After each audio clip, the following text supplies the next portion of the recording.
नमस्कार मित्रांनो, आपल्या मराठी संस्कृती चॅनलवर तुमचे मनपूर्वक स्वागत आहे. आज आपण एका महत्त्वाच्या आणि अनेकदा गैरसमजांनी वेढलेल्या वैदिक विधीबद्दल जाणून घेणार आहोत. नारायण नागबळी आणि काळसर्प दोष याबद्दल. अनेक लोकांच्या मनात प्रश्न असतो की हा विधी नेमका कोणासाठी केला जातो. पितृदोष म्हणजे काय, नागदोष म्हणजे काय, हा विधी केल्याने काय लाभ होतात आणि विधीनंतर कोणत्या गोष्टीची काळजी घ्यावी, या सर्व प्रश्नांची उत्तरे आपण आज शास्त्रीय दृष्टिकोनातून समजून घेणार आहोत. सर्वप्रथम हे लक्षात घ्या की नारायण नागबळी हा प्रत्यक्षात दोन स्वतंत्र वैदिक विधींचा एकत्र समुच्चय आहे. नारायण नागबळी आणि नागबळी. नारायण बळी हा विधी अशा व्यक्तींच्या आत्मशांतीसाठी केला जातो ज्यांचा मृत्यू अपघात, आत्महत्या, बुडणे, आग, विषबाधा किंवा इतर अनैसर्गिक कारणांनी झालेला असेल. धार्मिक परंपरेनुसार अशा आत्म्यांच्या अपूर्ण इच्छांची शांती व्हावी म्हणून हा विधी केला जातो. नागबळी हा विधी पारंपरिक श्रद्धेनुसार सर्पहत्येच्या दोषाच्या प्रायश्चित्तासाठी केला जातो. हा विधी करण्यामागील प्रमुख उद्देश म्हणजे पितरांप्रती कृतज्ञता व्यक्त करणे, धार्मिक कर्तव्य पार पाडणे आणि कुटुंबातील आध्यात्मिक शांतीसाठी प्रार्थना करणे. मात्र प्रत्येक अडचणीमागे पितृदोष किंवा नागदोषच असतो असा निष्कर्ष काढणे योग्य नाही. जीवनातील समस्या अनेक कारणांनी उद्भवू शकतात. त्यामुळे कोणताही विधी करण्यापूर्वी जाणकार वेदपाठी पुरोहित किंवा योग्य धार्मिक मार्गदर्शकांचा सल्ला घ्यावा. हा विधी साधारणपणे 3 दिवसांचा असतो. पहिल्या दिवशी संकल्प आणि नारायण बळी, दुसऱ्या दिवशी नागबळी आणि तिसऱ्या दिवशी तर्पण, दान आणि ब्राह्मण भोजन अशा क्रमाने विधी पूर्ण केला जातो.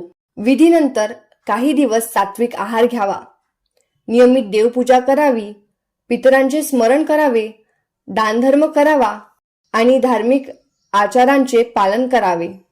श्रद्धा, संयम आणि सदाचार यांनाच सर्वाधिक महत्त्व दिले जाते. मित्रांनो, कोणताही धार्मिक विधी हा भीतीपोटी नव्हे तर श्रद्धा, समज आणि योग्य मार्गदर्शनासह करणे अधिक महत्त्वाचे आहे. जर तुम्हाला हा व्हिडिओ उपयुक्त वाटला असेल तर व्हिडिओला लाईक करा, तुमच्या मित्रपरिवारासोबत शेअर करा आणि अशाच धार्मिक व शास्त्रीय माहितीकरिता आमच्या मराठी संस्कृती चॅनलला सबस्क्राईब करायला विसरू नका. भारतात नारायण नागबळी विधी प्रामुख्याने खालील तीर्थक्षेत्रांमध्ये केला जातो. त्र्यंबकेश्वर ज्योतिर्लिंग मंदिर सर्वात प्रसिद्ध आणि पारंपरिक स्थान. धार्मिक परंपरेनुसार नारायण नागबळीचा मूळ वैदिक विधी त्र्यंबकेश्वर जवळील अहिल्या गोदावरी संगम आणि सती महास्मशान येथे अधिकृत पुरोहितांकडून केला जातो. हा विधी साधारणपणे 3 दिवसांचा असतो. गोकर्ण, कर्नाटक येथेही नारायण नागबळी व संबंधित पितृशांती विधी करण्याची परंपरा आहे आणि अनेक भाविक येथेही हा विधी करतात. चांदोद, गुजरात, नर्मदा तीरावरील हे तीर्थक्षेत्रही नारायणबळी आणि पितृकर्मासाठी प्रसिद्ध आहे.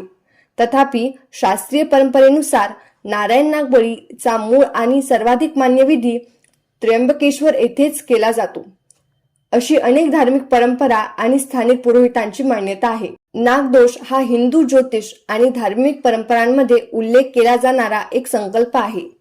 त्याबद्दल विविध मतप्रवाह आहेत. काही जण त्याला जन्मकुंडलीतील विशिष्ट ग्रहयोग तर काही जण सर्पाशी संबंधित कर्मदोष किंवा धार्मिक प्रतिकात्मक संकल्पना मानतात. त्यामुळे त्याकडे श्रद्धेच्या विषयाप्रमाणे पाहणे योग्य ठरते. तो सर्वसामान्य वैदिक सिद्ध झालेला सिद्धांत नाही. नागदोष म्हणजे काय?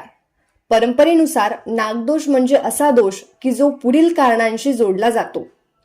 जन्मकुंडलीतील राहू, केतू किंवा इतर ग्रहांचे विशिष्ट योग, पूर्वजन्मातील किंवा या जन्मातील सापाला इजा झाल्याची धार्मिक श्रद्धा, नागदेवतांचा अपमान किंवा नागपूजेतील दुर्लक्ष अशी लोकश्रद्धा.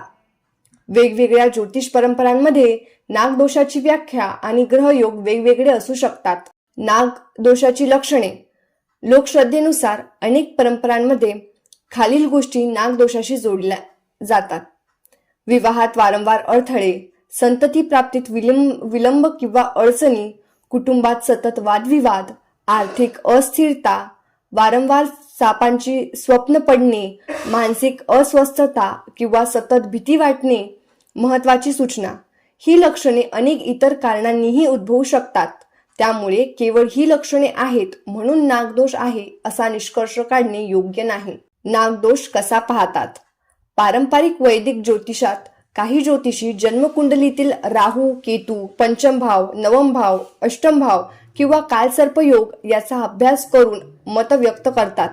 मात्र सर्व ज्योतिषी याबाबत एकमत नसतात. नागदोष निवारणासाठी पारंपरिक उपाय: श्रद्धेनुसार खालील उपाय केला जातो. भगवान शिवाची नियमित उपासना, ओम नमः शिवाय या मंत्राचा जाप, नागपंचमीला नागदेवतेचे पूजा, गरजू लोकांना अन्नदान आणि दान धर्म, पितरांचे श्राद्ध आणि तर्पण. कोणत्या गोष्टी टाळाव्यात? सापांना इजा करू नये, वन्यजीवांचे संरक्षण करावे, अंधश्रद्धेमुळे भीती बाळगू नये, प्रत्येक अडचणीचे कारण नागदोषच आहे असे समजू नये. बघूयात नागपंचमीचे महत्व. नागपंचमीला नागदेवतांची पूजा केली जाते. या दिवशी शिवपूजा, दुधाऐवजी जलाभिषेक, फुले अर्पण, मंत्रोज्जप आणि दान यांना महत्त्व दिले जाते. प्रत्यक्ष जिवंत सापांना दूध पाजणे वन्यजीवांच्या दृष्टीने योग्य मानले जात नाही. नागदोष ही धार्मिक आणि ज्योतिषीय परंपरेतील संकल्पना आहे. त्याबद्दल श्रद्धा वेगवेगळ्या असू शकतात. जर तुम्हाला तुमच्या कुंडलीबाबत शंका असेल तर अनुभवी आणि जबाबदार ज्योतिषांचा सल्ला घ्या. तसेच धार्मिक उपाय करताना श्रद्धेबरोबर विवेक आणि सदाचार यांनाही तितकेच महत्त्व द्या. मित्रांनो, आता बघूयात की लाल किताब मध्ये सुद्धा नारायण नागबळीकरिता काही तोडगे सांगितले आहेत. तर ते तोडगे काय आहेत आणि ते कसे करावेत हे सुद्धा पाहू. अनेक लोक विचारतात, लाल किताब मध्ये नारायण नागबळीची गरज टाळण्यासाठी काही प्रभावी तोडगे सांगितले आहेत का? किंवा लाल किताबचे उपाय केल्याने पितृदोष किंवा नागदोष पूर्णपणे दूर होतात का? या व्हिडिओमध्ये आपण श्रद्धा, परंपरा आणि शास्त्रीय दृष्टिकोन या तिन्ही गोष्टींचा विचार करून या प्रश्नांचे उत्तर समजून घेणार आहोत. लाल किताब म्हणजे काय? लाल किताब हा 20व्या शतकात प्रसिद्ध झालेला ज्योतिष आणि पारंपरिक उपायांचा एक ग्रंथसमूह आहे. त्यामध्ये ग्रहदोष कमी करण्यासाठी दान, सेवा, आचरण आणि काही प्रतिकात्मक उपाय सांगितले आहेत. मात्र हे लक्षात घ्या की लाल किताब आणि वैदिक कर्मकांड याची परंपरा वेगळी आहे. नारायण नागबळी म्हणजे काय? नारायण नागबळी हा वैदिक विधी आहे. धार्मिक परंपरेनुसार तो प्रामुख्याने पितृशांती, अकाली मृत्यू झालेल्या व्यक्तीच्या आत्मशांतीसाठी किंवा काही परंपरांमध्ये नागदोषाशी संबंधित श्रद्धेनुसार केला जातो. जर एखाद्या कुलपरंपरेत किंवा जाणकार वेदपाठी पुरोहितांनी हा विधी करण्याचा सल्ला दिला असेल तर केवळ लाल किताबामधील उपाय त्याची जागा घेतात असे निश्चितपणे म्हणता येत नाही. लाल किताबमधील सांगितलेले जाणारे काही लोकप्रिय उपाय, हे उपाय लोकश्रद्धेत प्रचलित आहे. ते श्रद्धेने केले जातात. मात्र ते नारायण नागबळीचा पर्याय आहेत असा दावा शास्त्रीय दृष्ट्या करता येत नाही. दररोज पितरांचे स्मरण, स्नानानंतर आपल्या पूर्वजांना नमस्कार करून त्यांच्या कल्याणासाठी प्रार्थना करावी. अमावस्येला दान, अमावस्येच्या दिवशी अन्नदान, वस्त्रदान किंवा गरजू व्यक्तींना मदत करणे. कावळ्यांना अन्न देणे, पितृपक्षात किंवा अमावस्येला कावळ्यांना अन्न देण्याची परंपरा अनेक भागात आहे. गायीची सेवा, गायीला चारा, गूळ किंवा हिरवा चारा देणे हे पुण्यकारक मानले जाते. कुत्र्यांना भाकरी देणे, काळ्या किंवा भटक्या कुत्र्यांना अन्न देण्याचा उपाय लाल किताबमध्ये विविध ग्रह शांतीसाठी सांगितला जातो.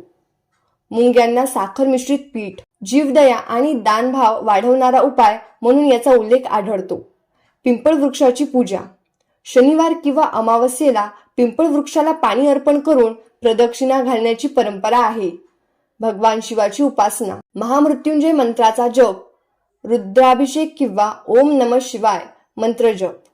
श्री विष्णूंची आराधना, विष्णू सहस्त्रनाम पठण किंवा श्रीमन नारायणाची भक्ती. अन्नदान, गरजू लोकांना नियमित अन्नदान करणे हे अनेक धर्मग्रंथात पुण्यकारक मानले गेले आहे.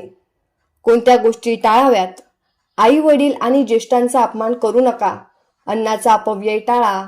खोटे बोलणे, फसवणूक आणि अन्याय टाळा. निरपराध प्राणी पक्ष्यांना त्रास देऊ नका. दान करताना अहंकार बाळगू नका. नारायण नागबळीची जागा हे उपाय घेऊ शकतात का? हा अत्यंत महत्त्वाचा प्रश्न आहे. उत्तर असे की वैदिक परंपरेनुसार नारायण नागबळी हा स्वतंत्र धार्मिक विधी आहे. लाल किताबमधील उपाय हे श्रद्धेने केले जाणारे ग्रहशांती किंवा सदाचार वर्धक उपाय आहेत. त्यामुळे एखाद्या जाणकार पुरोहिताने विशिष्ट कारणासाठी नारायण नागबळी करण्याचा सल्ला दिला असेल, लाल किताबाचे उपाय त्याच्या निश्चित पर्याय आहे असे म्हणणे योग्य ठरणार नाही. जीवनात सर्वात प्रभावी उपाय कोणता? धर्मग्रंथांमध्ये वारंवार सांगितलेले काही मूलभूत तत्वे अशी आहेत: सत्य बोलणे, आईवडिलांची सेवा, गुरूंचा आदर, दानधर्म, प्रामाणिक उपजीविका, नियमित देवपूजा, नामस्मरण, गरजूंची मदत, अहिंसा आणि दयाभाव हे आचरण कोणत्याही एका उपायापेक्षा अधिक महत्त्वाचे मानले गेले आहे. मित्रांनो, श्रद्धा असावी, पण ती विवेकासोबत असावी. कोणताही धार्मिक विधी भीतीमुळे करू नका. तसेच कोणत्याही उपाय किंवा समस्यांचे हमखास समाधान आहे अशा दाव्यांपासून सावधान राहा.